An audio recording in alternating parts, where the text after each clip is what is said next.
இனிய உறவுகளுக்கு வணக்கம்.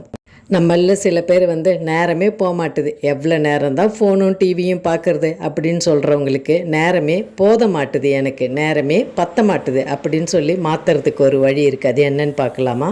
மாடி தோட்டம் மட்டும் நம்ம வச்சிட்டோம்னா நம்மளுடைய நேரம் நல்ல முறையில் மகிழ்ச்சியாகவும் நம்ம நேரத்தை நல்ல முறையில் பயன்படுத்தி ஆரோக்கியமாக இருக்கலாம்.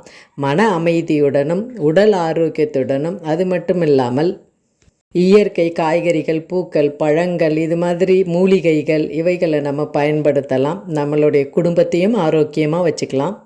நம்ம சிறிய அளவில் ஒரு மாடி தோட்டம் அமைச்சிட்டா போதும், நம்மளுடைய வாழ்க்கை இயற்கையோடு ஒன்றி மனமகிழ்ச்சியுடனும் ஆரோக்கியத்துடனும் இருக்கும். இந்த மாடி தோட்டம் வெறும் பொழுதுபோக்கு மட்டும் இல்லை, இது ஒரு யோகா, உடற்பயிற்சி செய்ய வேண்டிய அவசியம் இல்லை. அதே மாதிரி நல்ல பொழுதுபோக்கு. ட்ரை பண்ணி பாருங்களேன். நன்றி, வணக்கம்.